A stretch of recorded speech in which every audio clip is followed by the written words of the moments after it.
The altruistic motivation.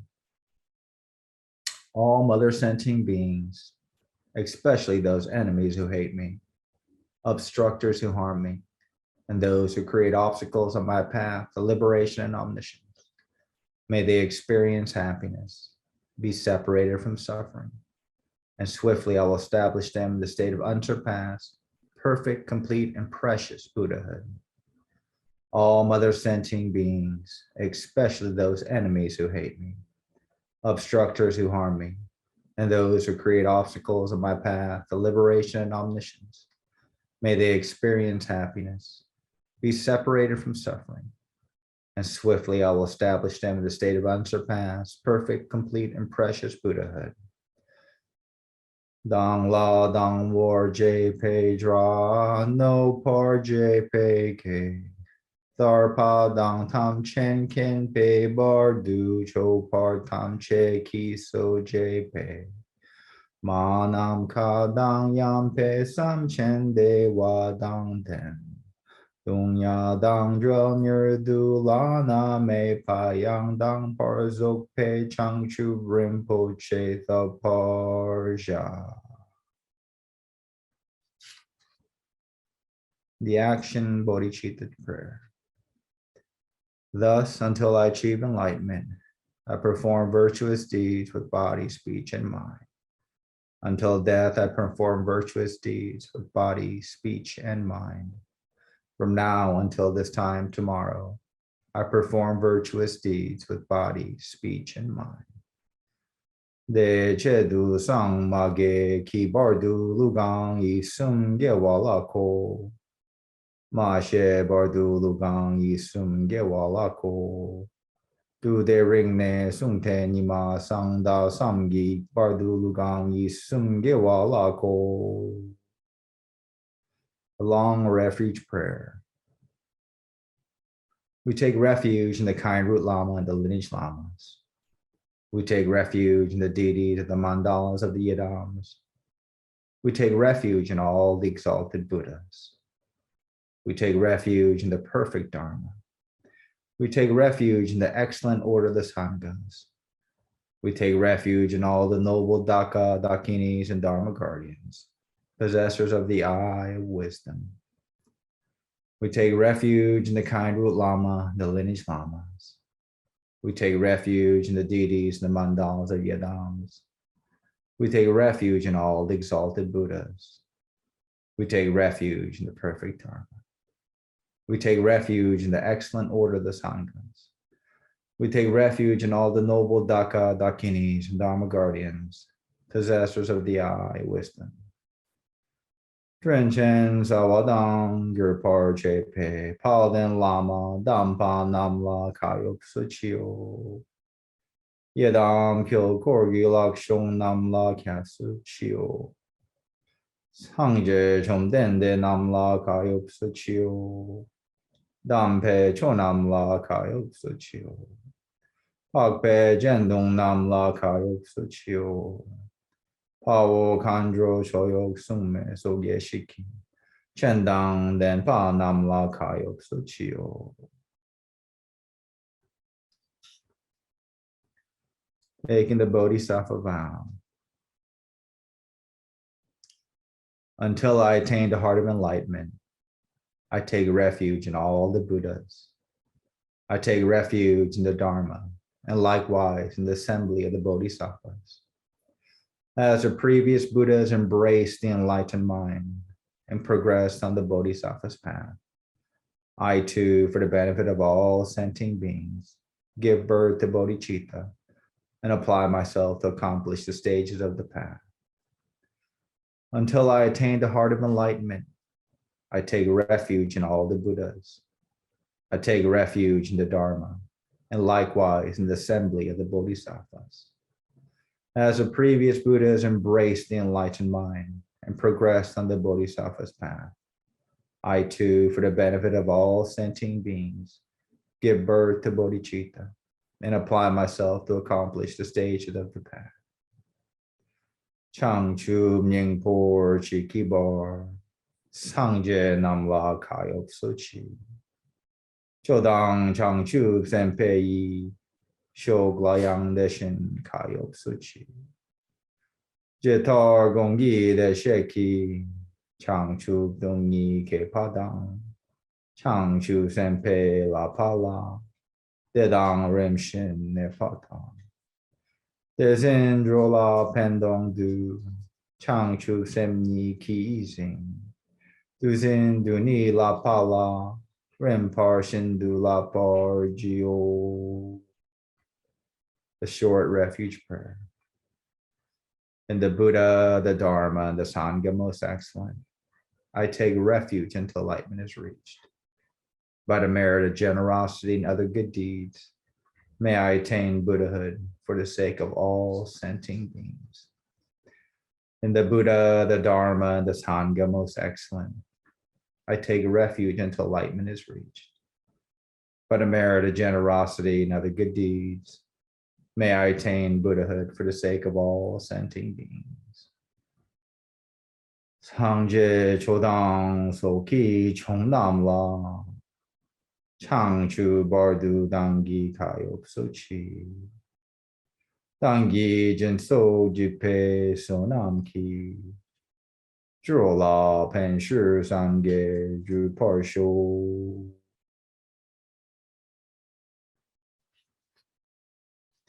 The four immeasurables. May all mother sentient beings, boundless as the sky, have happiness in the causes of happiness. May they be liberated from suffering and the causes of suffering. May they never be separated from the happiness that is free from sorrow. May they rest in equanimity, free from attachments and aversions.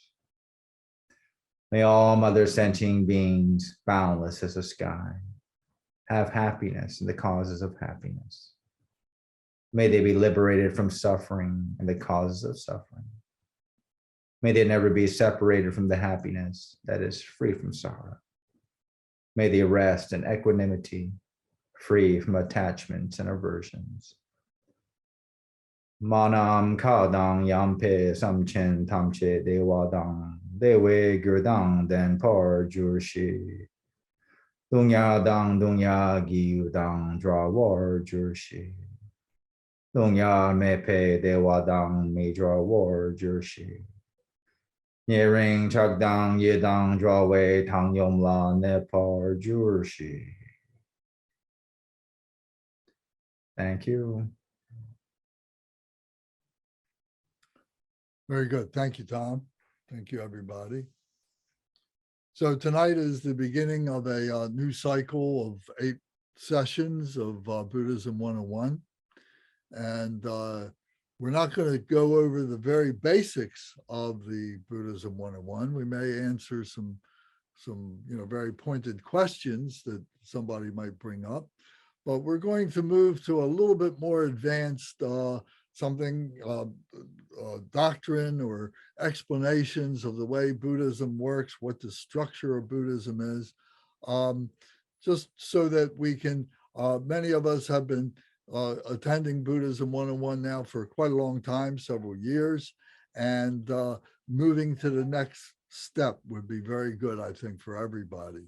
So if anybody has fundamental questions, don't hesitate to ask, and we'll do everything we can to answer those questions for you. Fundamentally, we need to understand who is Buddha? What is Buddha? So Buddha is known as the awakened one. It's a Sanskrit word. Buddha means the awakened one. It's also referred to as a sage, as a teacher, one who's liberated, thus gone one. There's many different names, but the literal translation of Buddha is one who is awakened. So the Buddha was prophesied in the Hindu tradition many generations before the Buddha that we know was born and came and so on like that to continue his teaching. So it was known that there was someone who was going to come that was going to really take people to another level, as it was in India. So the Buddhas are human beings who have liberated themselves from any kind of emotions, from any kind of wisdom confusion. And they can do that in a human lifetime. It may take many human lifetimes to do that. But the point is that this is something that human beings experience. It's not something that's out of our solar system or in some other galaxy. It's not external to us. It is within ourselves. We could say that the perfection of being a human being is being Buddha. So the Buddha, the teacher Buddha, he said that all beings have this true nature, have this Buddha nature within themselves. However, it's blocked up. We don't recognize it because of our emotions, because of our confusions, our not understanding what reality is, and things like that. But that nature is there. And the nature has four basic qualities that, whether you're a Tibetan Buddhist or a Buddhist that we know from India, or maybe you're a Christian, or maybe you're a Jew, or maybe you're Islamic, or maybe you're Hindu, if I didn't say that already, or maybe you're a Taoist. Whatever tradition, the essence of what Buddha is for all human beings. And it may have different names depending on what tradition you come from, what culture you're in. So regardless of what culture it is, the qualities of this Buddha or Christ or Jehovah or whatever it is loving kindness, that we have loving kindness for all beings, that we have compassion for the suffering of all beings, that we have joy for all beings, and we have equanimity. We have a sense of sameness, a sense of balance in relation to all beings. Those four qualities are the four immeasurable qualities that all enlightened beings have, that we have that potential within ourselves. And we may spontaneously practice those, we may spontaneously recognize those things within ourselves or with somebody else or something like that. The question is, how stable are those things within ourselves? And in our Buddha, and being Buddha, it's perfectly stable. There's nothing else but those four immeasurable qualities. So what we're trying to do is to recognize this and work to become this perfect human being, this realized, transcendent human being, from being an ordinary human being who is only looking at their physical body, only looking at their intellect, and not paying attention to their true nature, or that spiritual quality that is in our heart center. So all the study of Buddhism goes around that. And the Buddhism is very articulate in being able to identify what it is and what the blockages are that keep us from recognizing it. And also for giving us a practice, a mode of behavior in which that we can cut ourselves off from those emotions so that we're not suffering from the results of those emotions, and that we're purifying our wisdom, purifying our intellect, so that we're not being swayed by wrong thought, wrong views, and different kinds of confusion and so on. So through the Buddhism, we go through all this. So there's been many, many, many, many, many, many Buddhas, countless Buddhas. And the Buddha who has come to the earth, who was a human being 2,600 years ago, was the one who began to articulate this and give us a pathway in which to recognize who we are in these terms. So his name, before he himself became enlightened, was Siddhartha Gautama. So you may have heard that he was a prince, his father was a king, and so on, and he was born in northern India, and so on. And he went through a series of changes in his lifetime, and he had the experience of realizing his true nature. And when he did, he became Buddha. He was recognized as Buddha by others, and he knew he was there, because he had been preparing himself for this over and over again in his lifetime, but also because this was prophesied in the tradition, in the Hindu tradition in India and so on. So there was a familiarity with what this process was to be and so on. When he became Buddha, recognized as Buddha, he became called Shakyamuni Buddha, Shakyamuni Buddha. Shakya was the clan of people that he belonged to, that his family belonged to, was the Shakya clan in northern India. And so Shakya and Shakyamuni, Muni means sage, S-A-G-E, sage, like a great teacher. So he became known as Sage of the Shakyas. And that's what we identify the historical Buddha as that. So he prophesied during his lifetime that not only were we all potential Buddha, but during the time of his teachings, many, many, many Buddhas would come. And they would teach and so on, and their teachings would propagate and so on.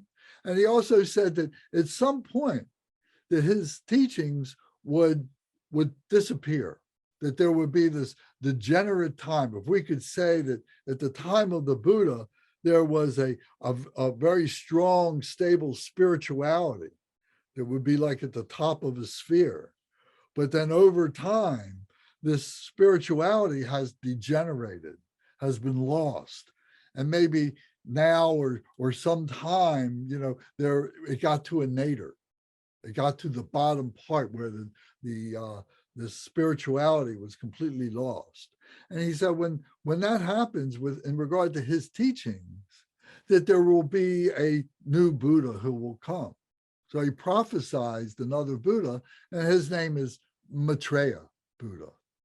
So the great teacher. So if that's happened already, it's happening now, or it's going to happen sometime in the future, is not as important as the fact that we all can discover that within ourselves. If we discover our own Buddha nature, then we can find that not only are we Siddhartha Gautama, not only are we Shakyamuni Buddha and all the other Buddhas, but we're also that future Buddha, Maitreya Buddha. So it's a matter of being able to remove all those confusions, all those blockages that's preventing us from recognizing that. Anybody got any questions or comments about this? I do. Are there any good books about the life of the Buddha that you would recommend? Oh, absolutely. There's lots of stories and so on. Yes, absolutely. And you can, if you've got a copy of the Jewel Ornamental Liberation, there is an appendix that has the story of the Buddha in there. And there's many other books you could Google, go on Amazon and just Google the life of the Buddha, and many things will come up for you. If you want something specific, I'll take a look and I'll recommend something to you. There's the Jewel Ornamental Liberation. Tom's holding that up right now. I do have that. It's on my to-read list. It's on my Kindle. Okay, good. Yeah. So there's many great stories about that. And we always tell the story of the Buddha, the life story of the Buddha, and we'll do that probably the beginning of the next cycle of teachings. So like I said, we're doing a little bit more advanced thing, but we repeat that story 2 or 3, 4 times a year. So We will do that. Okay, thanks. So in many of the prayers that we recite, it always talks about the Buddhas, the lions of the human race, the lions of the human race. So these are human beings who had the courage to be able to deal with any adversity for the time that they're taking to discover their Buddha nature, to recognize their mind, and to recognize the things that keep you from being able to recognize that, to be able to, if we have these poisons within our intellectual mind, the antidotes to those poisons and so on. So it's all part of this process that we go by. So it begs the question then, well, what is the mind of the Buddha like? Or what is it like? So to abide in the Buddha nature, to put it very, very simply as I can, is to say that we abide, that we dwell in the spaciousness of freedom, unencumbered by our ordinary intellectual mind. So what does that mean? It means that we have been able to transcend the attachment to our physicality, and also the attachment that we have to our intellectualism,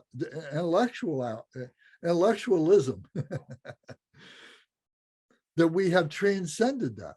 We have no attachment to it. We have no aversions to it. We're totally free. And I think that we could all agree that at one time or another in our lifetime, or many, many times in our lifetime, we've all pondered what it is to be free. And do we think that we are free now? How is it that we are enslaved?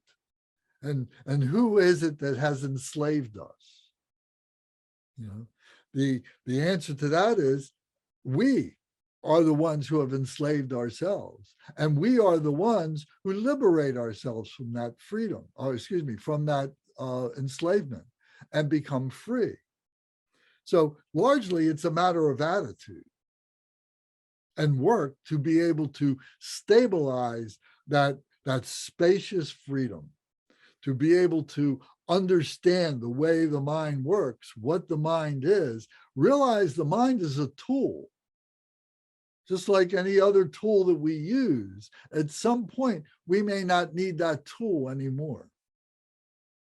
So the mind is like that. And that our nature is beyond concept. This true nature is beyond concept.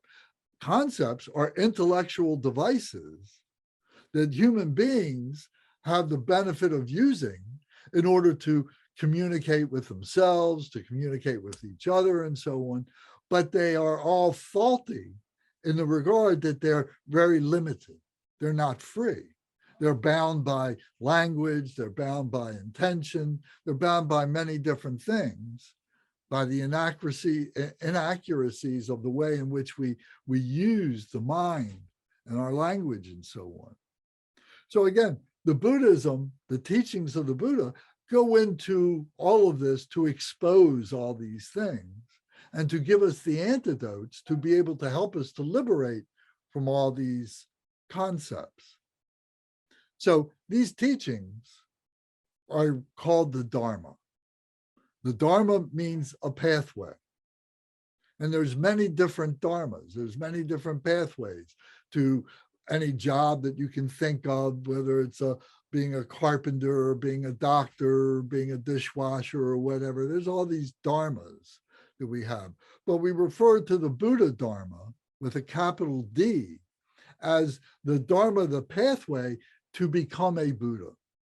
And that book that Tom held up before, the Jewel Ornamental Liberation, is the guidebook, the instruction book, the manual to be able to identify that and to be able to follow those instructions, to be able to liberate ourselves to that Buddha nature. So it's a process. It said we can do it in a single lifetime. It may seem to be a single lifetime, but because we don't know how many lifetimes we've had before. And likewise, we don't know how many lifetimes we're going to have in the future. So we may be able to have a glimpse of that enlightenment in this lifetime. We may have glimpse after glimpse in this lifetime. So we can recognize that freedom. We can recognize that enlightenment. And it can be a source of inspiration for us to continue on, because there's backsliding, there's going back to our habitual tendencies and so on of being an ordinary human being that pull us back down, but we can liberate from those. So it's a process of doing that over and over again. So like I said, we might be able to do it in a single lifetime, but that's also predicated on the idea that we've had many lifetimes before that has gotten us to this point of purification where we're ready to be able to accept the responsibility for that liberation and the techniques in which we do that to liberate ourselves. So the Buddha Dharma is what explains all of this. It doesn't explain Buddha's or enlightenment per se. It doesn't hand you enlightenment, because each one of us has to work for our own enlightenment, our own way. And you may explain it a little bit differently than somebody else. I mean, there's 8 or 9 people with us right now, and if whatever degree that we experience that, we may have a slightly different way in which we explain that. Because remember, the essence of that enlightenment is non-conceptual. So once we explain it, or once we experience it, and then we come back to our everyday thinking, our everyday involvement with people and everything, for us to conceptualize it is always going to be missing the mark, because it's non-conceptual. It's loving kindness, it's compassion, it's joy, and it's equanimity, all rolled up into one. So we use these techniques, we use these ideas, these conceptual ideas, to help us to stabilize. And the meditation experience is the experience of transcending our physicality, transcending our intellectual awareness into our spiritual awareness. And then our intellectualism can begin to deal with that, can begin to work with that. And we begin to explain it in the same way that the Buddha explained it, in similes. It's like this, it's like that, feels like this, it feels like that, and so on. But to say, well, here's enlightenment. We can't plug somebody in. So this is the work we do as a Buddha. Does anybody have any questions or comments? Yes, Gary.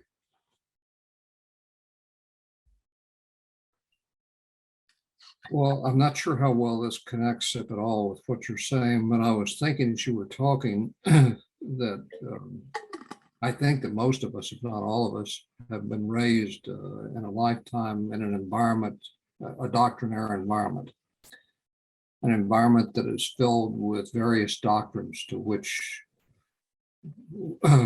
we are told to hold fast. Some Yes. are told fast to some of them, and some of us have different doctrines, whether they're religions or other beliefs, the way concepts of the way things are, and they are structured into doctrines. So what's the question? The question is, it's not really a question, but the challenge, I think, for certainly for me, is how to learn after all this time to operate outside of that structure of doctrines of how things are, which Well, the answer to that is that by studying it and finding the relationship with it, with that which you've already learned, because the essence of it is all the same. So it takes some concentration to be able to do that. You know, what is it that you learned before? Was it Christianity? Was it Judaism? Was it Hinduism? What it is, and look at it, you know, in its progressive states. How does one get from being an ordinary person to being the ideal of whatever that tradition is, and be able to match that up with the way that it's done in the Buddhism, and you'll see these parallels, you'll see these same things. So whether it's the Bible or it's the Vedas or it's the Bhagavad Gita, or many of the other books and so on, if you take the time to do it, and you can find these books that study that talk about that. If you want comparisons between Hinduism and Buddhism, you want comparisons between Judaism and Buddhism, or Christianity and Buddhism, I know they got books like I've got books like that. So it's a matter of putting forth the effort to going through that practice, or going through the endeavor to recognize those things. The essence is the same. It's up to us to discover that ourselves. So I hope that answers the question. It may not, it doesn't relieve you of any responsibility with a short answer, but there is no short answer, except that you gotta take the time to figure it out yourself. That's what we've all done. I resonate with Gary's observation that we've all been raised, or many of us have been raised in a doctrine environment. That's right. Where and there's a Buddha doctrine too. Right, which, you know, whether you believe this, whether you believe that. I recently read a book by a Christian theologian, Marcus Borg, called The Heart of Christianity, where he says, don't get hung up on what you believe and what somebody else's believes. I mean, what you believe at any given point doesn't really matter. Well, that was stunning to me, because I've always thought that what you believed was the whole thing, you know, even within a Christian framework. I mean, whether you're a Presbyterian or a Methodist or a Catholic or whatever. But what he was saying in essence, and I think you're saying too, is there comes a point where you have to rise above doctrine, because doctrines are conceptual and are helpful to a point, but are thereby limiting. And if it's just a matter of I believe this, I believe that,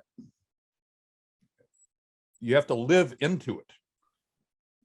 Indeed. Look, we're all very fortunate people. We've talked about this before. We all have precious human lives, you know, that were born into a land that is fundamentally free. You know, some of us have emigrated here. Now we live here, you know, whatever our situations, you know, but now we're here. And now we have the opportunity for education. We have the opportunity to live peaceful lives and so on like that. And that's all a testament to who we are. It didn't matter, you know, whether we were Christian or whether we were Buddhist or Jewish or whatever like that. You know, it's the path that we're following now that's what we're questioning. And can you continue to live this life and be free and be happy without understanding all this doctrinal detail? And would you be happy in that? It's up to you. You know, some of us like to get into the nitty-gritty of things. Some of us like to be able to say, oh, well, I understand the Christian thing. I understand the Jewish thing. I understand the Buddhist thing. I understand this thing and that thing. Because what else have I got to do with my time here? So I may as well spend it trying to understand some of the highest philosophical questions I can. But maybe I'm not a philosopher. Maybe I'd rather do it as some kind of a scientist, and I'd rather be looking through a lens or a screen and looking at the Hubble telescope and spending all my time looking at that, or being a doctor and spending all my time healing people, or being a carpenter and spend my time building houses for people or something like that. So it depends what you want to do in your life. We need Buddha carpenters. We need Buddha doctors. We need Buddha trash collectors. You know, all these things we need to be Buddha. So, you know, the point is, you know, can we recognize ourselves as being Buddha doing these things? Maybe it's the Christ. Maybe you want to recognize yourself as Christ doing these things. Or you want to recognize yourself as being Jewish and doing these things, or Hindu, being Krishna or Shakti or something like that. So they may not be answering your question the way you want it, but that's the way I see it. Does that help at all? Or is that just muddy the water more? Ed? Gary asked a question. I was just making an observation. Okay. I thought it was helpful, Lance. I liked listening to what you just said. Okay, thank you. So it is a question of what we want to do with our time. You know, and how stable can we be in being a pure person? You know. So anyway, so in Buddhism, and we're taking the time to explain all this in Buddhist terms. That's what we're doing. You know, we're not going to spend a lot of time comparing it to the other traditions. You know, that's another class and maybe another teacher. But nevertheless, we're here to understand the Buddhist system. And that's what it is a system to recognize oneself and to put oneself on a path to become awakened. And when we're awakened, we become liberated from any attachments, from any aversions, from any delusions, from any pridefulness or any greediness, any jealousy. All those things are transcended. It doesn't mean that thoughts can't come into our head that, oh, excuse me, this is a delusional thought. And you dismiss it. You say, oh, I know what that is. And you get right through it. You let it go. That's what it means. Or a jealous thing, a jealous thought comes through your mind and you say, oh, I know what that is. I'm going to let that go. But if we seize on to any of those thoughts and we become obsessed with any of those thoughts, it's showing us that we're not as pure as we might like to be. We haven't reached that state of Buddha, because Buddha would not be dealing with that. Buddha may see the emotions, may see the causes of the emotions, but there's no attachments, there's no aversions, there's no holding on, there's none of that. Lance, this is Zara. Yes, sir. So in relation to the line of discussion right now, when you have when you realize someone does something that is provocative, right? Emotionally provocative, you're able to intellectually recognize, oh, this event is, and then you get in your head. And so what you're saying, in order to transcend or become in your true Buddha, the strength or wisdom is not chasing the thought, separating yourself from that, and that's truly having mastered that daily, glimpse by glimpse in your life. That's the goal. Moment to moment. Moment to moment. Yes. How well do you do that? Can you go a day doing that?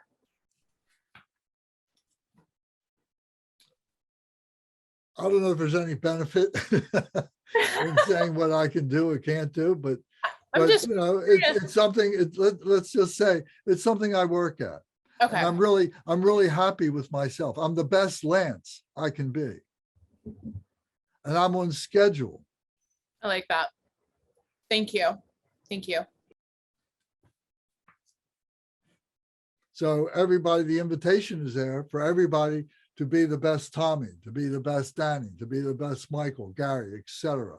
That we should all be the best that we can be if you want to be. Maybe you don't want to be.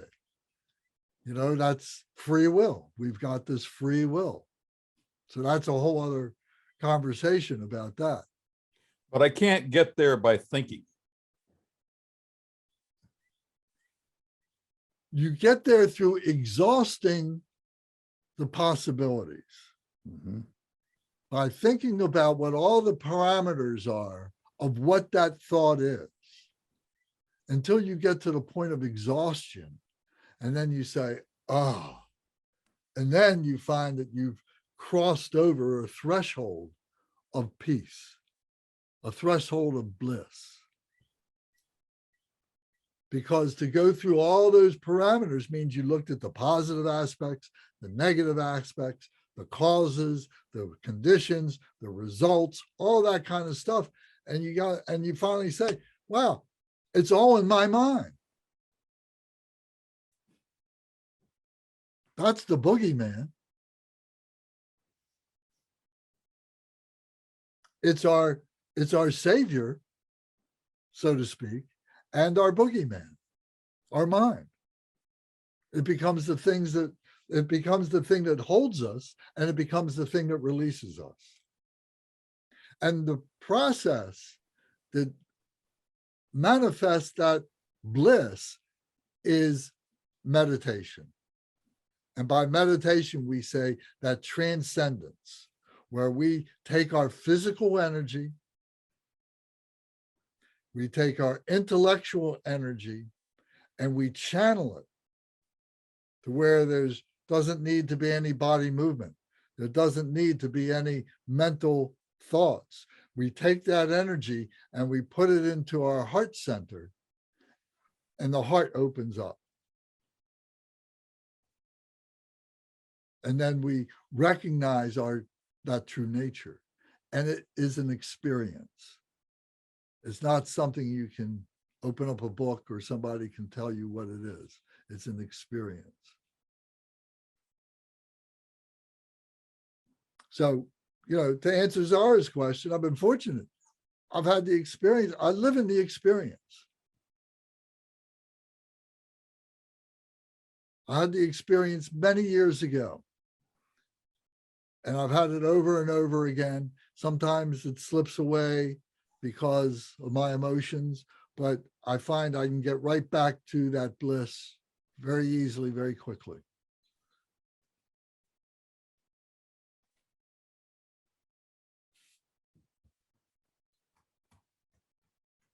So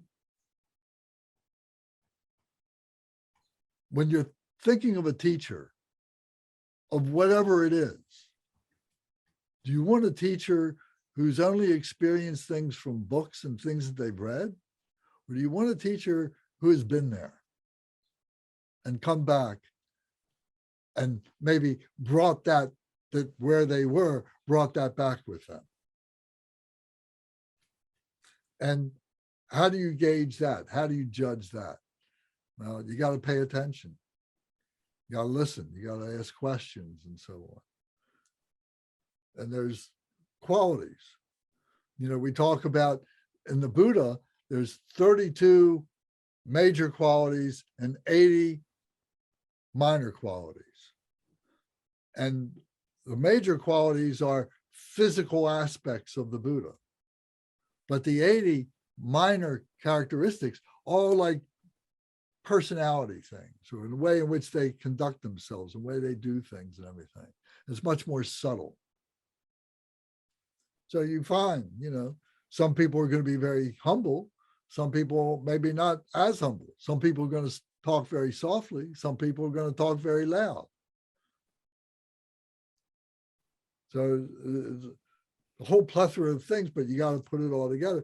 And you got to educate yourself to what are the the criteria is.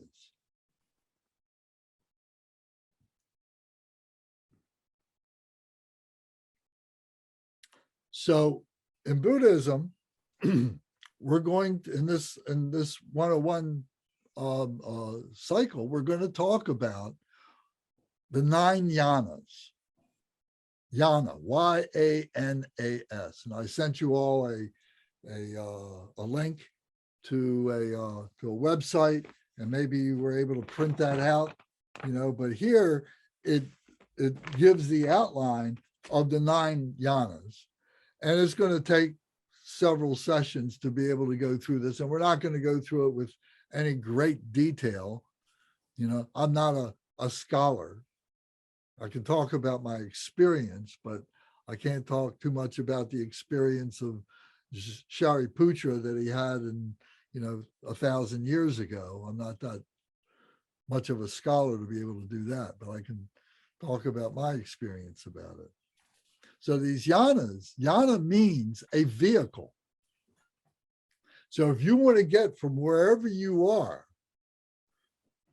to say you want to go to New York, what's going to be your vehicle? Is it going to be your feet? You're going to walk?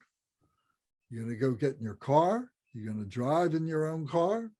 You're going to go to the train station and get on a train? You're going to take a bus? You're going to call the Uber guy and he's going to take you? Whatever, there's a vehicle to take you from where you are to where you want to go.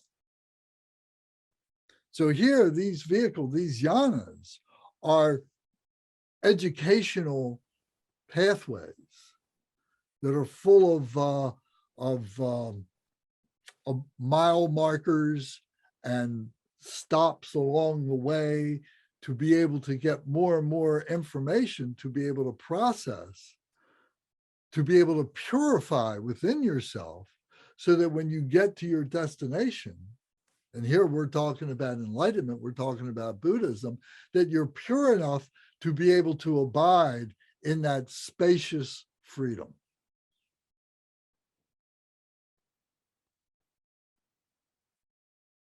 So is this making sense? I mean, this is what we're going to, are you ready to embark on this study here? Okay. So the Buddha's teachings, the Buddha who lived 2,600 years ago, the historical Buddha, Shakyamuni Buddha, basically gave 2 levels of teachings. He gave the sutra teachings, which were doctrinal. Here's these set of things. Here are these 9 of these. Here's these 6 of these. Here are these 3 of things, here like that, and so on. And what these things are, why we need to know them, and how it is that we need to know them, how it is that we can recognize them. So a large part of what he taught about were these sutras, the Sutrayana, the sutra vehicle. Included in some of those teachings are some of the masters that came after the Buddha, historical Buddha, human beings who attained that level of enlightenment and were able to add or expound, give more detail on what the Buddha had taught through their experience. And that's been included into the canon of the sutras. So if you were to come to our center in Fairfax, you'll see on the side walls of the altar are these 108 books, these big volumes that are those sutra teachings. They're called the Kangyur in Tibetan. Also, the Buddha taught the Tantra Yana. Tantra is the method, is the practice of those sutras, putting them into conduct, putting them into our behavior, and practicing them over and over and over again. So the Sutrayana is more like going to school and going to your classes, your lectures, and then the Tantra is more like going to the workshops, where you're actually taking the principles that you learned in the academics and now putting them in the laboratory and putting them to use. So those two are the main ways in which this was taught. The Buddha taught to many people simultaneously. There might have been 500 people, there might have been 5 people, there might have been 1,000 people, depending on what story you read and so on. But he taught for 50 years, and he traveled all around northern India, what we call Nepal now, and northern India, which is, we call northern India now. And he went from village to village and so on and taught. And he met many, many, many, many, many people and talked with many people. They talked to him and told them their problems, and he offered them solutions to the problems that they presented to him. So we're not going to certainly go into that at all. But when he would teach, when he would give these teachings, he would do it in several different ways. One way would be this kind of a lecture, like similar to what I'm doing right now. And some people would hear the academic points that are being raised. Other people may be able to apply it to practice, to Tantra, because maybe they've heard the doctrine already over and over again, and they've been developing a practice. So they're hearing those teachings and they're processing it as Tantra, as practice, and vice versa and so on. So some people get it, some people don't get it. But nevertheless, he continued to teach in that way. Sometimes he would teach by going into meditation.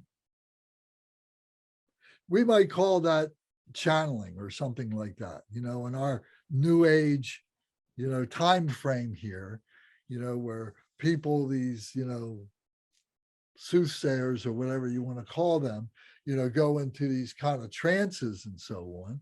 And maybe you could call that a meditation. I'm not going to validate what they said, but, the Buddha validates it for us through our experience of doing it ourselves. We can see that he's teaching us how to have these experiences. So the point is, he would go into these meditations. And in these meditations, he would be figuratively visiting places and people, situations, and so on, and he'd be letting that flow through him. So this was a way of taking that spacious freedom, this non-conceptual spacious freedom, and giving it an intellectualization as pure as it possibly could be, so that ordinary beings could kind of apprehend what it was that the Buddha was communicating to us. So we talk about that there's the mind of the Buddha, which is our heart center. There's the intellectual part, or the speech of the Buddha. The speech is the conduit in which this intellectual process of the brain comes forth. So there's the speech of the Buddha, and then there's the body of the Buddha. The mind of the Buddha is non-conceptual. The speech of the Buddha is almost entirely conceptual. And the physical body is the mechanism in which this is allowed to come out. There has to be someone there that you can see, hear, and touch and feel, and has the qualities of being able to vocalize these teachings and so on, and be able to guide people through these processes and so on. So it's the mind of the Buddha, the speech of the Buddha, and the body of the Buddha. What we're trying to do is to make our body, speech, and mind become the same as the body, speech, and mind of the Buddha. That's our goal. So when the Buddha would teach like that, when he would go into a meditation and teach like that, very incredible things. And people, you can say, oh, that's all myth. That's all contrived. That's just a story. That's impossible. All these things, are related, but many of these things, if not all of them, I don't know. I'm not going to, symbolic. That it becomes symbolism for things that we cannot articulate as human beings. We don't know how many dimensions there are. We're three-dimensional beings. If it's not in our three dimensions, it doesn't exist, right? But what's to say that there's not a fourth dimension or a fifth dimension or six dimensions or 16 dimensions? You can't prove it. You can't disprove it. But you go and have that kind of meditative experience, and you know that you will have transcended your three dimensions. And wherever it was you got someplace, and you came back and you want to tell everybody. But who's going to listen to you? Who's going to believe you? We transcended the things that we have. Zara, can you turn your microphone off, please? That's okay. I actually was about to ask you a question. I was waiting to. Go ahead, ask your question. Oh, okay. Sorry. So I'm looking, I have the link that you sent in the email for the 9 Janas up. So as you were just talking about the body, speech, and mind, so that right there at the top on this website, is that the vehicle? So it's Sutrayana, Tantrayana. Is that basically analogous to what you're saying, those three concepts? Well, the Sutrayana and those are the two teachings of the Buddha, and then we're working our way further down, yes, in that conversation there. Okay, I may be misreading, or I'm going to keep listening. No, you're probably on the right path, but just getting a little ahead of me. Okay. That's the problem with giving people stuff to read before you start talking. They get ahead of you.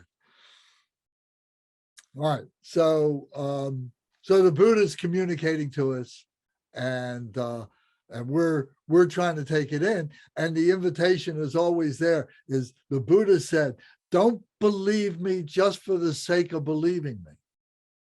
You got to prove it yourself." There's vicarious experience. You can listen to what I'm saying, and vicariously, maybe you can imagine what it is. But until you have that actual experience yourself, do you really know what it is? Did you have the gnosis, that breakthrough of your own personal experience? The vicarious experience is all conceptual and is all conditioned and so on. And what if you come back 5 years from now, oh, what did I read? What did so-and-so say to me, about that experience? I used to really believe that. I used to really think it was true. Now I can't even remember what it is. But if you have a true experience with something, you can settle your mind down for a few moments, and you should be able to re-experience that. You never lose it. So, a simple explanation for that might be riding a bike. Once you train, a certain thought pattern, you can resurrect that process in your brain. And then that can open up your heart.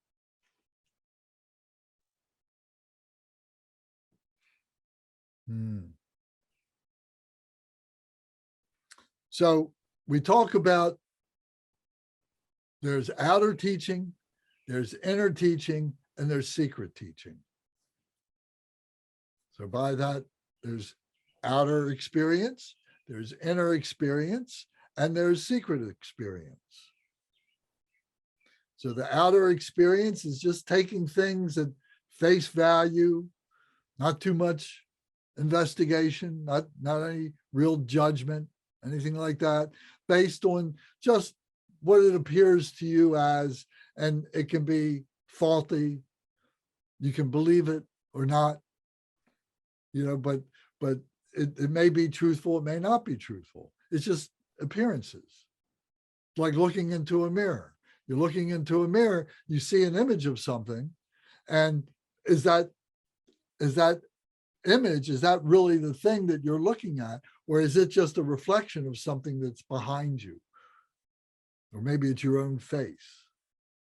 So that's outer, and it's prone to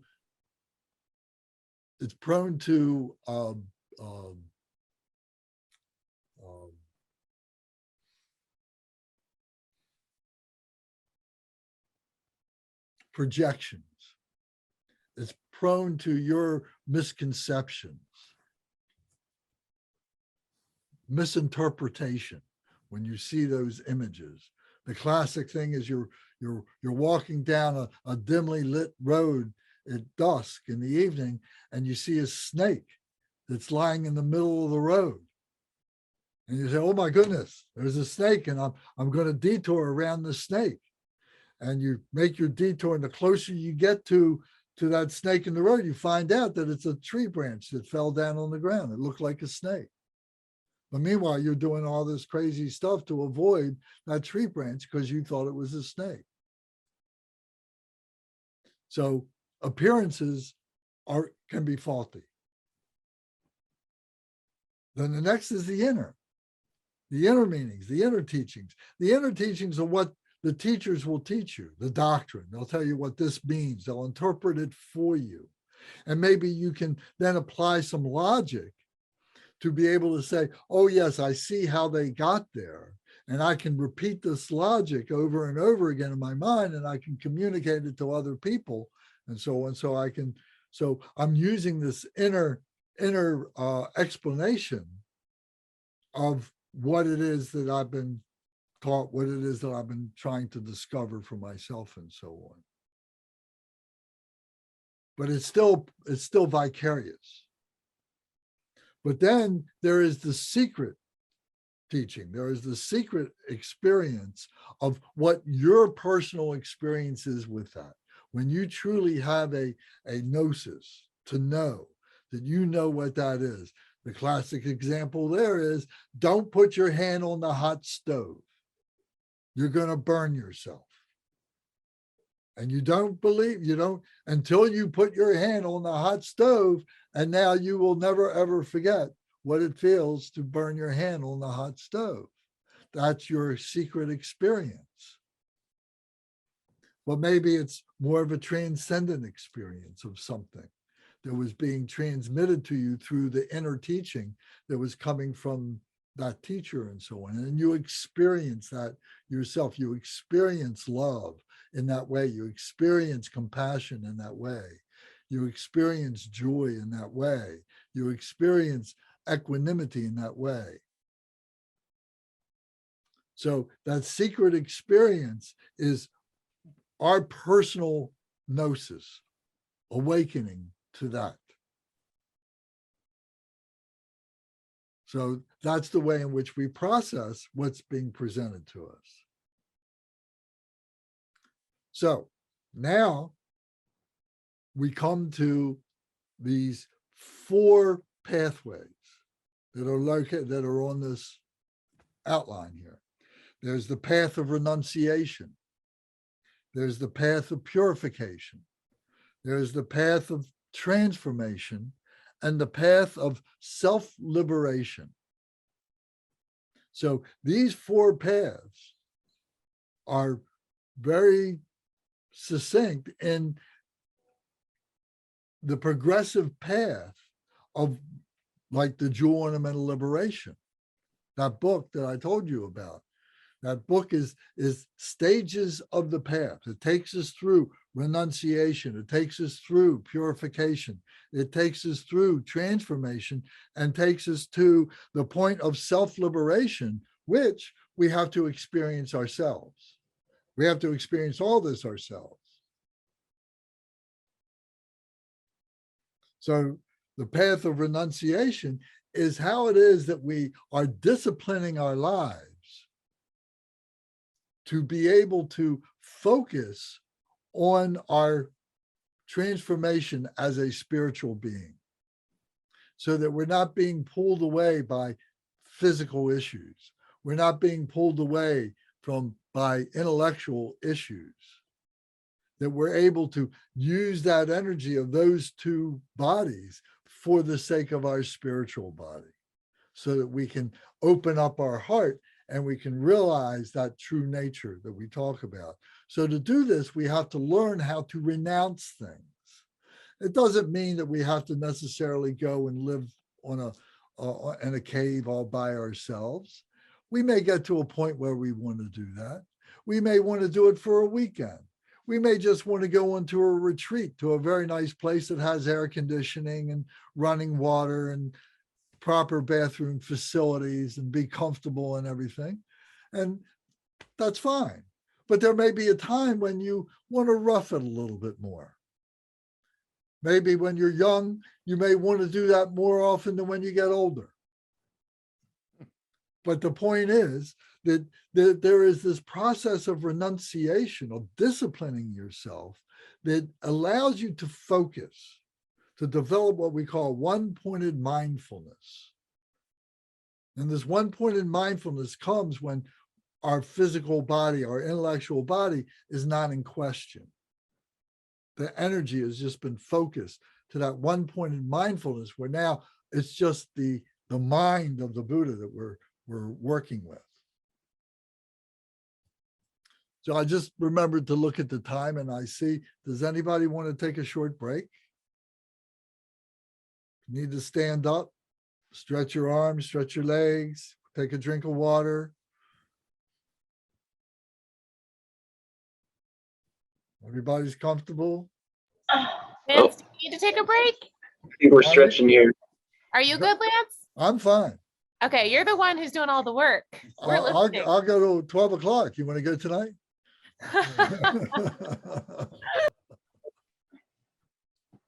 Okay. All right. Sometimes, it's easier talking than it is listening, I think. Would you agree with that? Yes, I would. I think being a listener requires a lot more effort to stay focused. Yes. Yes, it does. I'm having a good time. You guys are having to deal with me, Who is your guest, Sora? Oh, sorry. I have my background on. I would love to introduce you to a really amazing person. Hold on. I don't know if you can see him. So hold we on. can see him with his green t-shirt on. Oh, okay, Okay, there. then. So here he is, right here. Hello, I'm David. Hi, David. Welcome. Thank you. I hope you're enjoying this. I am enjoying it very Oh, much. very good. All right. Thank you, Zara. Okay. All right, so let's get back. All right, so this path of renunciation. So we need to be able to purify our area, purify our body, speech, and mind through limiting our discursive thoughts, the things that are going to pull us away from what our intention is, what our motivation is to purify our mind, to be able to concentrate, contemplate, meditate, and so on, to live a good life. That we're not living in a place that has a lot of interruptions with it, or you live in a busy place where people are coming and going, telephones are ringing all the time, things like that. Or that we're not living in a place where you don't know if a stray bullet is going to come through a window or a wall and kill one of ourselves. You wouldn't want to be in a place like that and be able to expect that you can concentrate in a way that is going to be very helpful to you in this way. So you may need to renounce being in that environment and go out to the country and do something. You may need to go on retreat. You may need to leave your house and go to a Dharma center, a shrine room, or a church, or someplace like that, where you feel relatively protected and safe.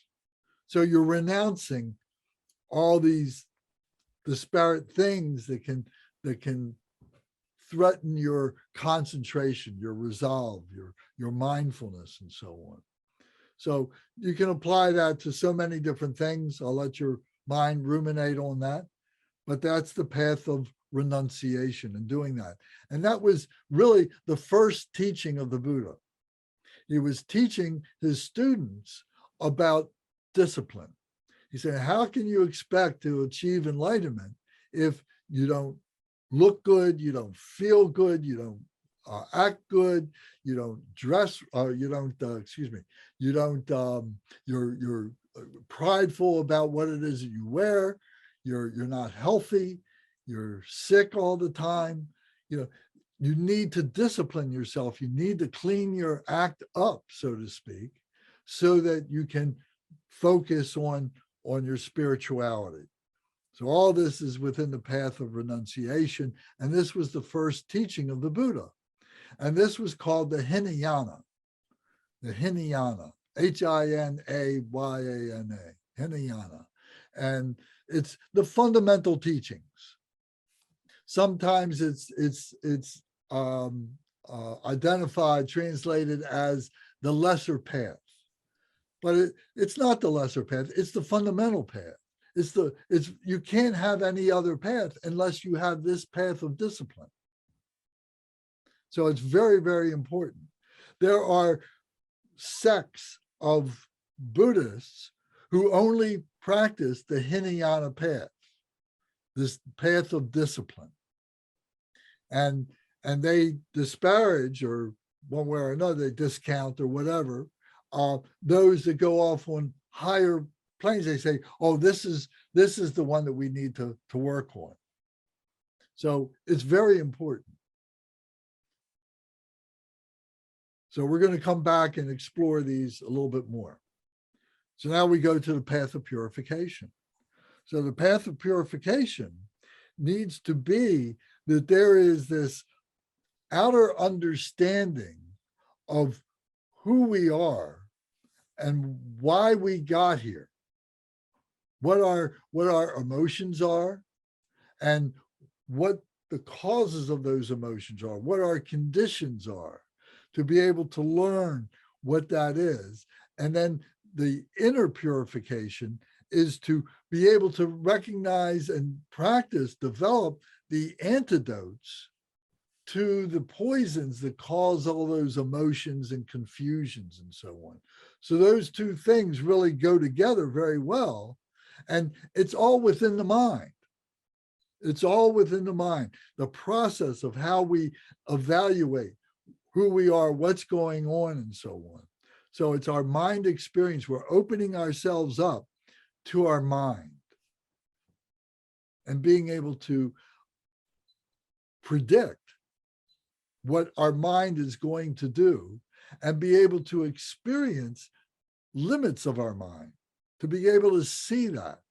Now, we may not have process to be able to understand that at this point, but we're opening ourselves up to it. This is the path of purification when we start doing these things. And some people stay in this path for a whole lifetime, maybe many lifetimes.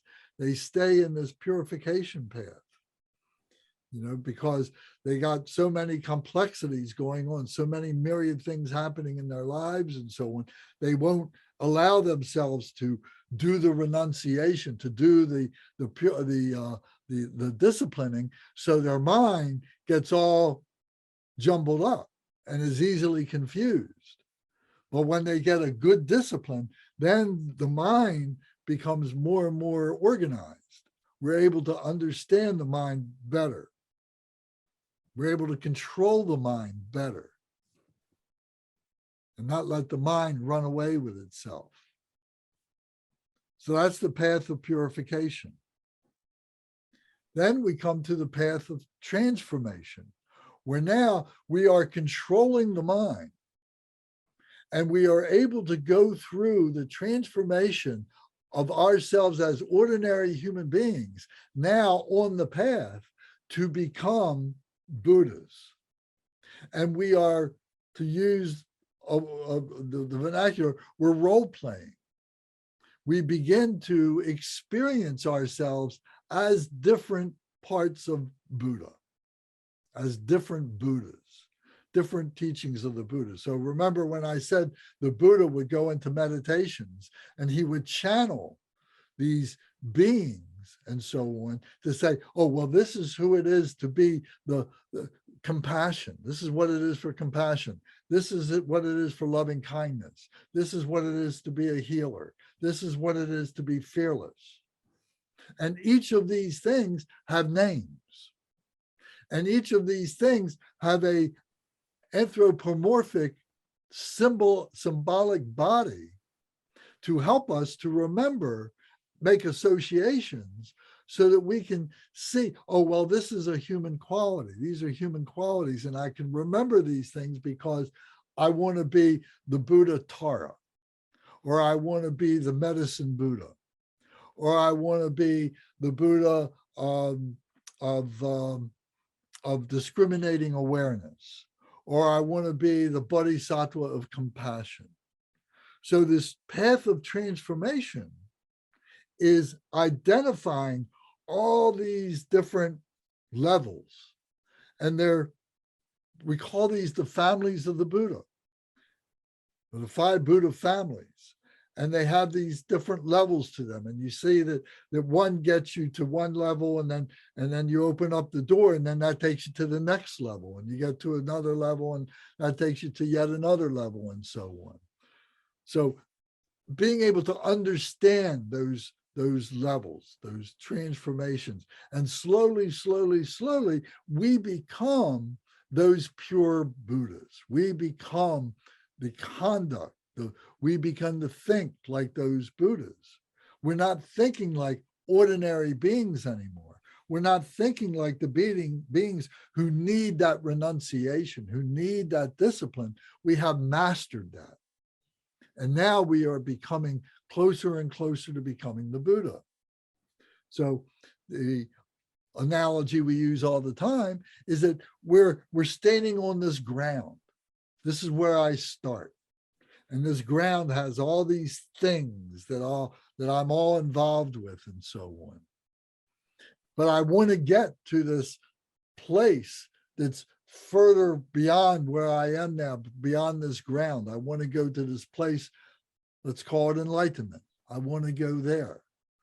For me to get from this ground to go to that place of enlightenment, I need to go along a pathway.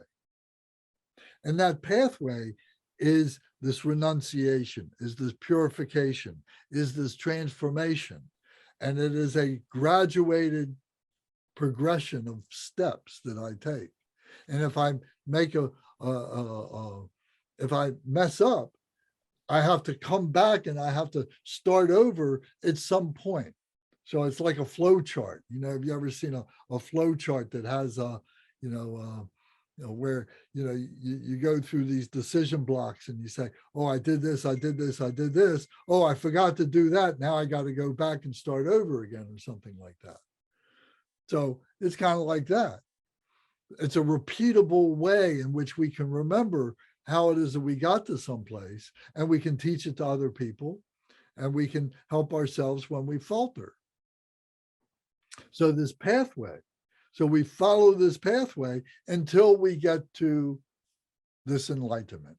And we may get to that enlightenment. We start having glimpses of that enlightenment along the pathway, but they're not stable. So we start piecing together how we got there, and we find that we can make it more stable for ourselves. And once we get there to that enlightenment, the thing that we find is we had it the whole time when we were on the ground. We just didn't recognize it.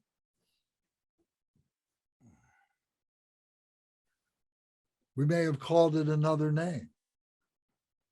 We say, oh, this is just like the tradition I grew up in. I didn't need to do all this. Or I'm glad I did this because it gives me more understanding of the human condition. because so many people are locked up in their traditions and they're very myopic about it. And they don't understand how they got there. They don't understand why they got there. And they really don't understand what it is. But through this very articulate system of Buddhism, that's the gift of the Buddhism, is that we can recognize this. Because many of these other traditions, and I'm not knocking them, I'm just saying that for ordinary people, there may not be that pathway for ordinary people to realize that enlightenment, that goal that they're trying to get to. In Buddhism, they say, you can have it now.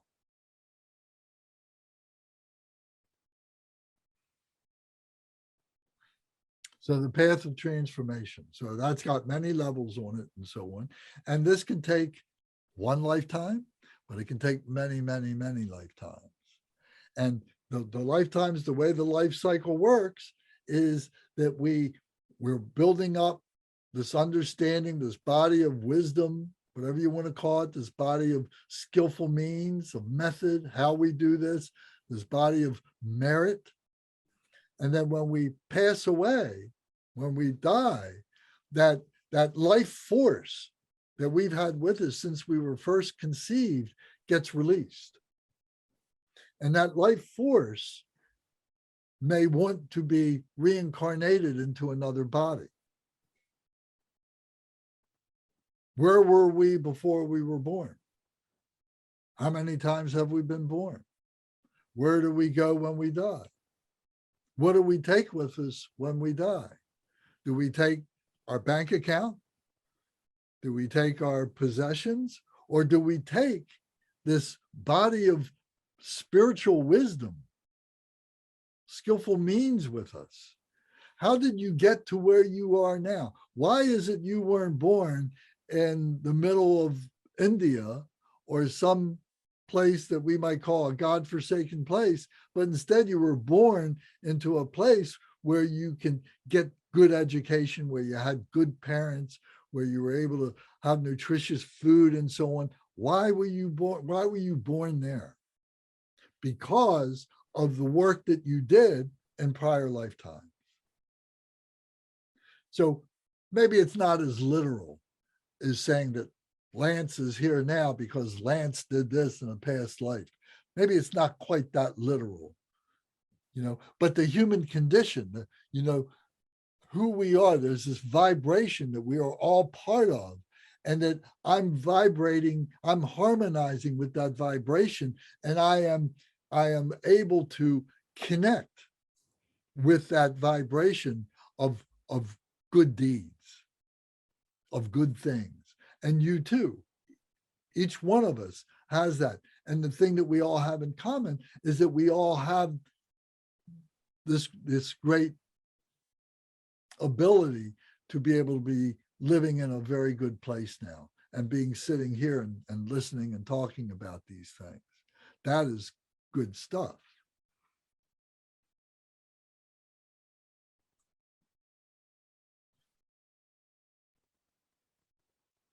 So the point was this transformation, that we go through many lifetimes of reaching a level, our life passes and we come back and we're born again. And maybe now we're born again into a better situation than the one we left. So we talk a lot about that. And this has to do with karma, cause and result. So at this point, I'm not going to go into any more detail about that. But nevertheless, we see that there is this graduated path. And then we get to this path of self-liberation, where now we've got all this wisdom, we've got all this skillful means, and now it's up to us as an individual to be able to put this all together and to be able to become in union with all of this and to be able to become space.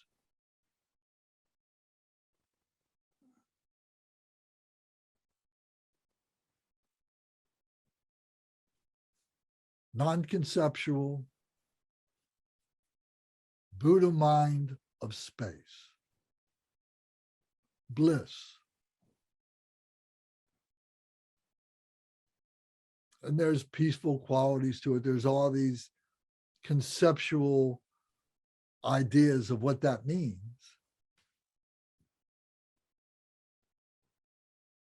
So we look at that. So these 4 categories here are the 4 paths to be able to get to that point. Just checking the time. Any questions or comments?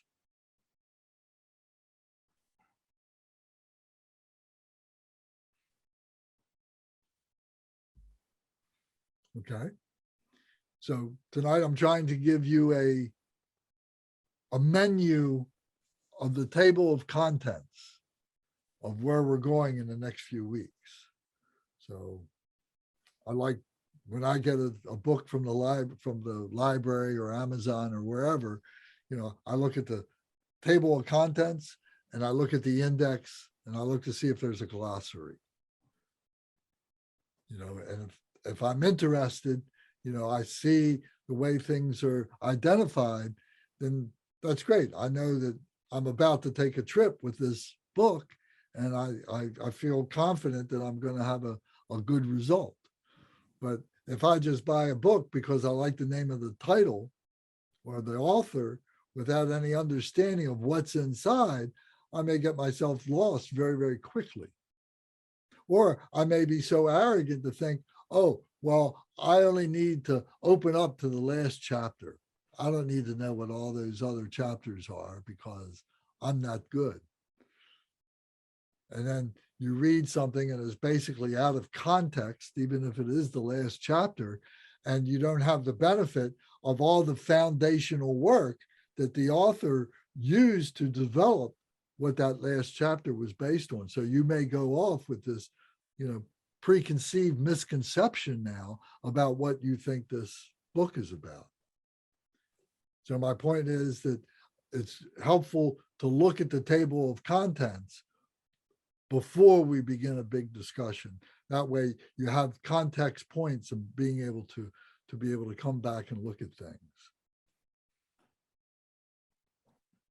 So now let's dig a little deeper. In this path of renunciation is called, there's 3 stages here. There's the Shravaka, the Pratyeka Buddha, and the Bodhisattva Yanas. So we see that this is, if you look up at the row here, it says the basic vehicle, then it says Mahayana. So the basic vehicle was that Hinayana that I was talking about before, the fundamentals of discipline. And then the Mahayana is the great vehicle. So Maha means great, Yana means vehicle. So the Hinayana was the basic vehicle, the fundamental vehicle. And then the Mahayana is the great vehicle. And this is the one that is the middle way teachings. This is what most of us in the West have been exposed to as the teachings of the Buddha. And most people around the world have been exposed to this middle way.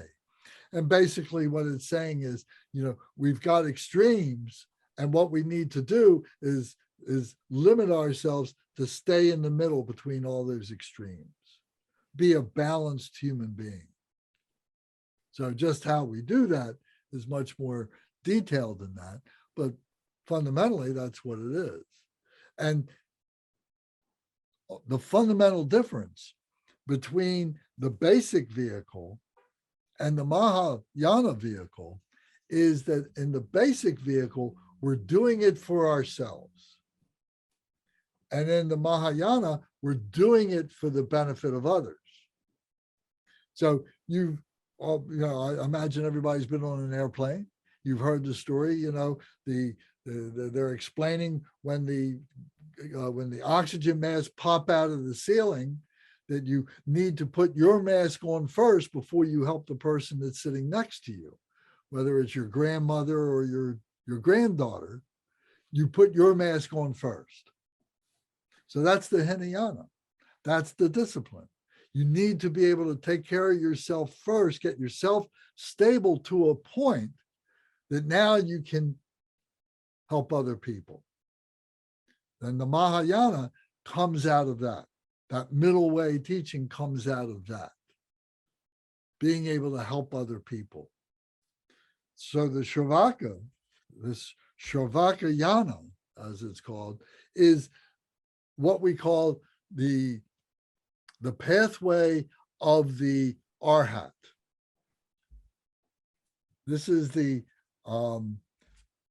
pathway where the sutras are taken very, very seriously. They're like the Gospels in the New Testament of the Bible. You know, the literal word of Jesus are the Gospels, and the sutras are the literal words of the Buddha. So before we go testing things, we should understand, at least, you know, this is what the Buddha said. These are the teachings. So the ideal, or the hero of the Shravaka is called the Arhat. And this would be the person who goes off into the caves or goes off into the hermitages and spends many, many, many years in and out of those caves, or maybe they stay there the whole entire time, who is renouncing, who is going through this process of understanding who they are, what they are, why they are, and so on, and practicing this austerity as a means to be able to limit their discursive thoughts, that I'm going to isolate myself into enlightenment. So some people would argue that that is a selfish proposition. You're only thinking about yourself. The only enlightenment you care about is yourself. The Buddha is like the sun. The Buddha radiates light for all beings. The sun radiates light for all beings, radiates energy, heat for all beings. No regard for any of the planets or any of the beings that receive that light. The Buddha is like that. It's not selfish in any way. But the Arhat has a selfish motivation for their enlightenment. And they practice austerity to get to that point.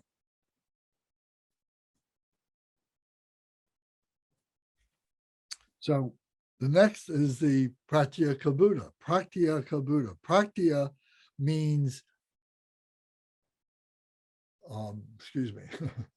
means individual liberation. Individual liberation, my own liberation, that I am liberated for myself. The difference between the Shravaka, the Arhat, and the Pratyeka Buddha is the fact that the Pratyeka Buddha may have discovered this on their own. The Arhat is coming through a system, is coming through a body of teachings of what we call the Vinaya teachings. These are, you become a monastic, you get these 260 teachings or 40 teachings, whatever they are, to tell you how to behave, a code of living and so on. A Pratyeka Buddha may have spontaneously been aware of some of this and decides by themselves to go live by themselves in the woods or someplace aware, remote, all by themselves and so on. Maybe in a past life, they have experienced that. And they're able to resonate when they're born, their life force resonates with that. And they're able to take up those teachings and so on. It becomes, something that they just harmonize with very easily. They may have read these things. They may have studied these things. And as a result, they've made accomplishments that makes them think that they are enlightened, that they are Buddha. But again, this is very selfish. And they become very arrogant about it. That, oh, I am the Buddha. Oh, I don't need anybody else. Oh, I don't even need a teacher. That's how pure I am. So these are part of this path of renunciation. These are part of that basic vehicle of the Hinayana, the fundamentals and so on. And then the next one is the Bodhisattva vehicle. The Bodhisattva vehicle now is like graduating from that Hinayana into the Mahayana, where we say, okay, I did all those things. I put my mask on. I'm getting the oxygen. I've got the foundations. I'm stable. Now I'm going to help other beings. I'm going to come out of the cave. I'm going to come out of the hermitage, and I'm going to go into the village, and I'm going to help other beings. I'm going to teach them. I'm going to teach them what I know, what my experience has been as being a renunciate, as being a practitioner of the Buddha way, and so on, and sharing that with them and exposing them to the bodhicitta. The bodhicitta is the wholly enlightened mind. In the Sravaka and the Pratyeka Buddha, they're not aware of their own enlightenment. Remember, they already got it. They're not aware of that.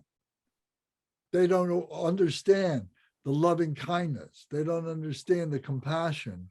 They don't understand the joy and the equanimity for the benefit of others. They only know it for themselves. In the Bodhisattva, everything that they do is for the benefit of others through their loving kindness, through their compassion, through their joy, and through their equanimity. So that bodhicitta, bodhi means enlightenment. Citta means the heart mind, the big mind. This is the little mind, the big mind. Bodhicitta, the wholly enlightened mind. So this becomes the essence of what it is to become a bodhisattva. Lance, quick question on the Sravaka path. Yes. So if they are arhat, they are pretty much alleviate or pretty much rid themselves of all suffering, afflictive emotions. To some degree, yes, until they die. So can you say they've accomplished 50%? I can't say. I don't know. But the point is that when they leave their bodies, when the true nature leaves the body, they may not be pure enough to be free, that because they have been selfish. They're not free. They've been bound up in their selfishness. But to accomplish that level, it takes tremendous amount of work as well, correct? To be an arhat? Yes. Sure it does. Yeah, it does. But again, it's selfishly motivated and it's selfishly stable. To whatever degree it's stable. And that's the defining point that makes it just a fundamental. It doesn't make it a practical solution to helping other beings, to becoming a Buddha. They get,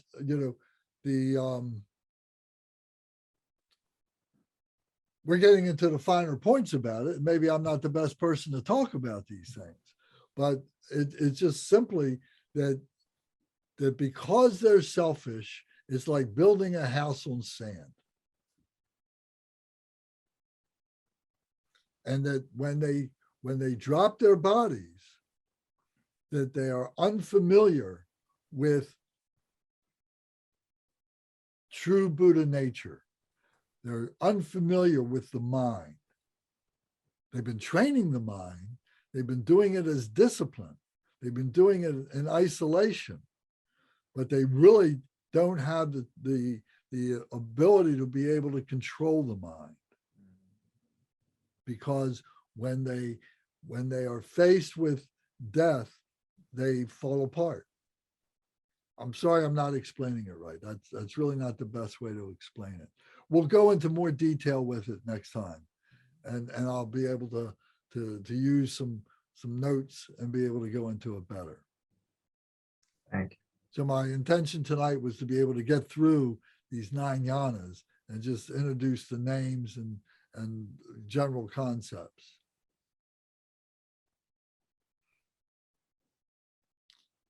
So this path of renunciation, then, going back, is the Sravaka, the Pratyeka Buddha, and the Bodhisattva. The Bodhisattva, many of the traditions that we talk about are the Pure Land traditions, the traditions that are in most of Asia and Southeast Asia and Eastern Asia and so on are Pure Land middle way traditions and so on. So we can talk more about it next time as we get there. The path of purification is the Kriya Yoga. And in the Kriya Yoga, this is when we begin to be introduced to our aspiration to become a Buddha. And we become familiar with what's called deity yoga and learning about the Buddha families, the 5 Buddha families. So the true nature of the Buddha is non-conceptual. However, in order to make human beings approach this, to be able to give them a way to be able to approach this, that this anthropomorphication of these symbols came, and this is called the deity yoga, to be able to say, okay, here's the Bodhisattva of compassion, here's the Buddha of healing, and so on. And then through that and through our practices and through our aspiration to be these Buddhas, if I want to be compassionate, I have this Bodhisattva that I can visualize, that I can practice to become compassion. That's what pure compassion is. And then I can model myself after that, or I can use that as a model to transform myself as that, to help us to do that. So this is the outer, seeing the outer generation stage of these deities, and then the inner, what they mean, is part of the path of purification, to be able to do that. When we are recognizing our emotions as our defilements, the causes of our defilements, those things that are blocking up our heart center from our true nature, that we can't see our true nature. So that's the Kriya Yoga, the Kriya Tantra, and the Charya Tantra. Those two. So one is the aspirations, the Kriya are the aspirations. And then the next is the conduct. The Charya is the conduct, actually becoming that, actually doing that. It won't be stable, but for as long as we can make it stable, we'll do that. We'll go on retreat, and maybe we go on, say, a weekend retreat. And for the time we get there, you're there for 48 hours, and maybe after the first 12 hours, you're generating that, you're doing the outer part of that, what that looks like. And then for the next 10 or 12 hours, then you're actually being that deity, and you're thinking like the deity, you're behaving like the deity, you're speaking like the deity, and so on. And then after that, then you go through dedication process, where you're dedicating it to the benefit of others, because that's what the Buddhas do. Everything they do is for the benefit of others. So it becomes part of the conduct. So we're doing that in the path of purification. And then the path of transformation is the Yoga Tantra. So in the Yoga Tantra, yoga is a Sanskrit word that means union. So we find ourselves at that point where we become in union with the Buddha. We become in union with these deities. We become in union with the Dharma, where the aspirations and the conduct now are all coming together on the path.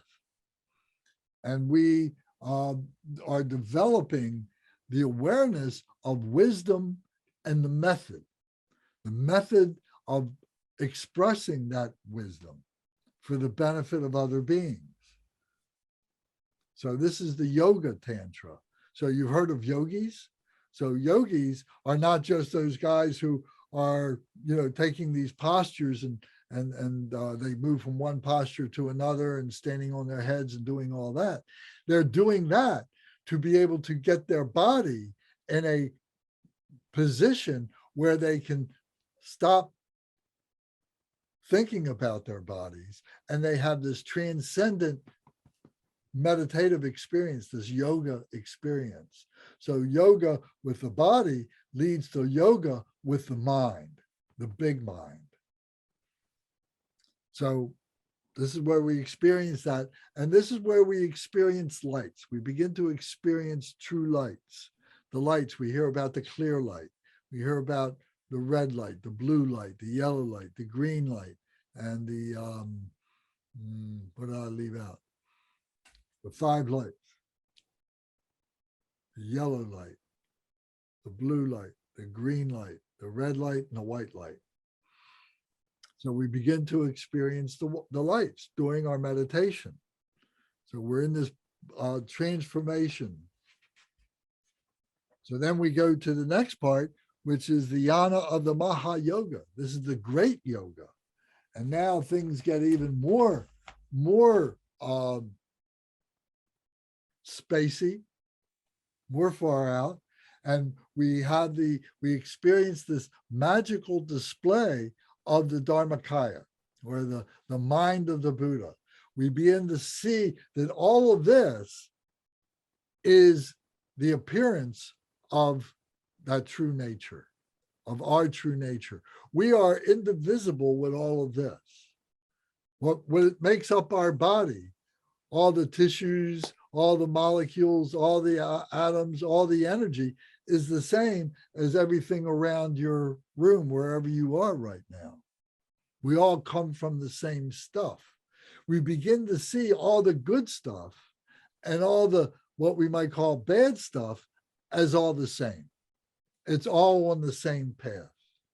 It's a matter of our appearance, or recognizing the appearance and judging it, whether it's good or bad. And all that's happening again within our mind. So all this is an investigation of the mind, of recognizing what the mind is as a tool. So in the Maha Yoga, we're getting closer and closer, and we're seeing this pathway as where all these things converge, all this stuff comes together, and all the dualities all just dissolve into each other. It all becomes our true nature. And then we come to the yana of the Anu Yoga. The Anu Yoga is where we experience the absolute space and the primordial wisdom that is associated, that we mentally associate with that space. And we do that through recognizing that we have these wheels within us. We have these chakras, and these chakras are wheels. And then these chakras then are all moving out into all these channels. And these channels are going all through the body. And the energy that's come from this life force that we have within us is traveling through these chakras, traveling through these channels as winds. These winds are going out. These winds of energy are going out. And then they combine with the sublimation of the body, of the drops of the body. And then all this is all coming together, all becoming co-emergent into this absolute space. We see all this all coming together. So we're facilitating this. We become aware of this. We're allowing this to happen. We're guiding this to happen. So this is very deep meditation. This is the 6 yogas of Naropa, it's often called too. So, so this is the Anu Yoga, this is called. And then we come to the Ati Yoga, the Yana, the pathway or the vehicle of the Ati Yoga, the path of self-liberation. And now here we come to the great perfection, the perfection of being a human being, which is the threshold to becoming the perfection of a Buddha. And we catch glimpses of this along the pathway at all different stages. We can catch glimpses of this. But now it's really coming together. And so it's also referred to as the Mahamudra, the great position, the great seal of the mind of the Buddha. So this is the path of self-liberation. And we receive very short, what we call pith instructions from the teacher, from the yoga, from the guru. And the guru can be someone who we're looking at and talking to. But the guru is within us. All this is within us because we are made up of all this around us, all this phenomenal stuff that we see, all these beings is all within us. All this energy is within us. And we begin to recognize our guru, our true guru that is within us. And we see this as the primordial Buddha, our primordial Buddha nature. So, and this needs to be experienced. It's not that this guy's talking to us and say, oh, Tommy, now you got to do this. Or Gary, now you got to do this. It's not quite that literal. But this wisdom rises up. And we have to, when we are in a non-conceptual state, this wisdom of another language, of something that is of other dimension, we become part of, we recognize. So I know it may sound crazy. It may sound magical and all that, but the invitation is there to try it. You don't have to do it.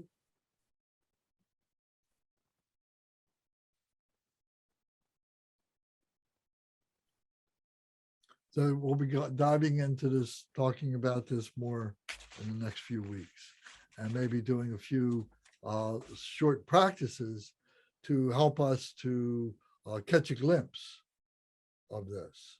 If you're interested, there is a book called Glimpse After Glimpse, which I recommend. A lot of people have it. It's this book here. And each page is a day of the calendar. And it may be an affirmation, something you already know. It may be something new that you've never heard of. It may be something that you want to do research for. But nevertheless, altogether, it's glimpse after glimpse of that spacious freedom. So anybody got questions or comments, please? Where'd the time go all of a sudden?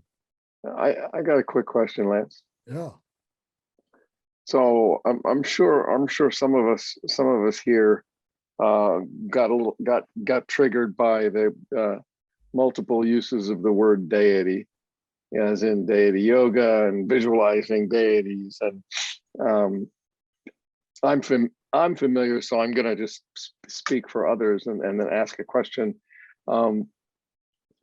It seems like something that we would want to get our hands around to understand the concept of a deity, especially if there's conversation around developing skills by utilizing visualization, etc.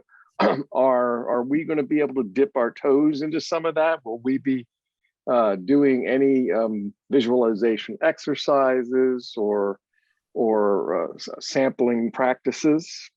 Sure. And we'll, we're limited. We only got 2 hours once a week like this. So yes, we will do that. But we are also offering that we're going to be having 2-hour practice sessions twice a month at Dharma Surya in Virginia. So, so there's a workshop. So we can do a brief introduction here, but we'll spend more time doing it on those Saturday afternoons at the center. So I invite everybody, to join us for those, and that'll help tremendously. Will there be Zoom access? There will. Yeah, Okay. we'll do Zoom. I mean, we did it this past week, and that we had a number of people at the center. It wasn't a lot. Nobody came on the Zoom, so we'll keep at it, but if we don't make the effort, there's not going to be any gain. There's not going to be any, so it's we're making the facility, and it's up to everybody who wants the experience to join in. So we'll do it. And doing it at home, I'm afraid it's not going to be the same as doing it together with us in the shrine room. And we've got the books. You may need books. Some people have the books at home to be able to do the deity yoga. So, you may need a copy of the book. So there's issues there. So we'll address those as we go along. So your answer is yes, we're going to do it on Monday nights, an introduction, and then we'll support it by doing practices in the center. Thank you. Yes. One quick thing, Lance, this coming Saturday and Sunday, Kempo is giving an empowerment online as well. Yeah, we're not going to be able to do it this weekend. I know I said we were going to do it. We were going to do it ourselves, but then Kempo just, brought it on Zoom. So I encourage everybody to join Kempo online. And if you haven't already gotten the email with the instructions how to get on and everything, I'm going to send it to our Buddhism 101 group so everybody has it again. And I strongly suggest that he's giving empowerment for Achichoki Droma and for Vajrasattva. So it'd be very, very good if you can join. So, and then we can talk about that, later on. Yes, Tommy. What times are those on the weekend? I think they started 11 o'clock or 10 o'clock in the morning. It's in the it'll be in the email. Okay. And it goes till what, 5 o'clock or 6 o'clock in the evening? It's 11 to 1, and then I have a break, and then they come back from 2 to 4 for teaching. So the empowerment is from 11 to 1. Okay. Both Saturday and Sunday. All right. So I'll send it out, and so everybody has it. And even if you just tune in for 20 minutes or a half an hour or something, just to see what it is, just to see Kempo talking and just kind of pick up on that vibe, and maybe it'll encourage you to commit more time to it. So but it's good stuff. Won't hurt you, that's for sure. Hey, I was thinking about taking a drive out there if anybody want to catch a ride. Where? To Ohio? Yeah, just for the empowerments. Okay, well, if somebody wants to go, you talk to Tom. Come back on, leave on Friday, come back on Sunday. It's a 7-hour drive, I think. Yeah. Maniac. It'll be worth it. Each way. All right. Well, then, thank you all very much for joining. And sorry we ran out of time here, but thank you for your patience and listening to this, and I hope you got a sense of the table of contents, if nothing else, and that it wets your whistle for each chapter that we go through. So Tom, will you do the dedication for us? Do a short dedication, please. Okay. So we go to our prayer Page, books. page 20. Okay. Yeah, Doctrine Prayer.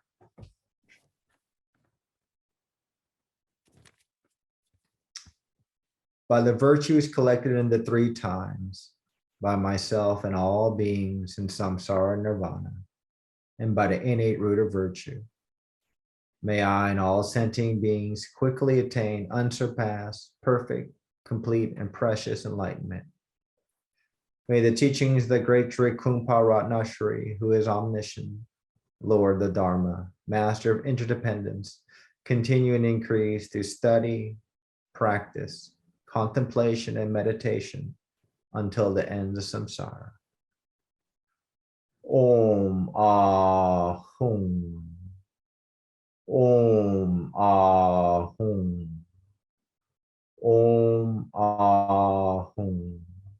May my body, speech, and mind become inseparable with the body, speech, and mind of all the enlightened ones for the benefit of all beings. Thank you. I'll see you all next Monday night then. And Yes. we'll be here. So thank you. Talk to you again soon.